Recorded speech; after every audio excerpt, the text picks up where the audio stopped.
නාගයෝ දෙන්නේ. මනුෂ්‍ය වෙස්සේ. ඔබ වහන්සේ ඒක කොහොමද සම්ස නිශ්චය කළේ නාගලෝකයෙන්?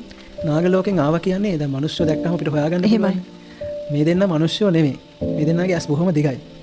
යාළුවෝ දෙන්නෙක්ගේ වයස වුණාට එක්කෙනෙක් බැගෑ පැත්තලා හිටියා හරියට. ඒ ඇවිල්ලා මගෙන් වචනයක් කතා කරෙත් නැහැ. මං වැස්සේ අතු ගගා හිටියේ. ඉදලා දෙන්න කිව්වා. දැන් සාමාන්‍යයෙන් අවසරයි සෝනස ඉදලා දෙන්න පුළුවන්ද මං අතු ගන්නද එහෙම මොකුත් නැහැ. එයා ඒක දැනගෙන ආවේ.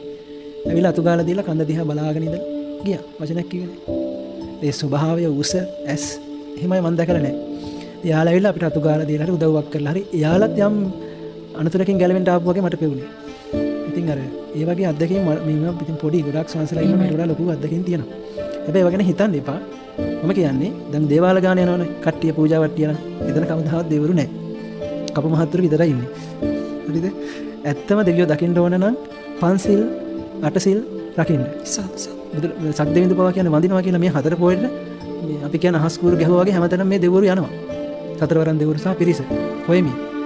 අපි සීලයක ගුණයක නැත්නම් අපි ඉල්ලුවත් දෙයියන්ට පිට වෙන්න බෑ. අපි සීලේ ගුණය හරියට රකින්නවා නම් ඉල්ලන්න ඕනේ නැහැ දෙවරු හොයන් ඇවිල්ලා උදව් කරන්න. ඒක හොඳටම දන්නේ ස්වාමීන් වහන්සේ. ඒ නිසා ඔබ සීලයක ගුණයක නැත්නම් දේවාල ගාන ගියාට දෙවිවරු නැහැ. කොහොමද දේවාල වල නම් දෙවිවරු නැහැ ලංකාවේ. ඒක දේවාලයකවත් දෙවිවරු නැහැ. එහෙමයි ස්වාමීන් වහන්සේ.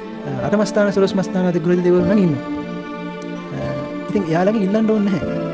ඔබ සිල්වත් වෙන්න. බුදුරජාණන් වහන්සේ දෙවියන්ගෙන් පිට ඉල්ලුවේ නැහනේ. රහතන් වහන්සේලා ඉල්ලුවේ නැහනේ. උන්වහන්සේලා සිල්වත් වුණා. දෙවිවරු හොයාගෙන ආවා.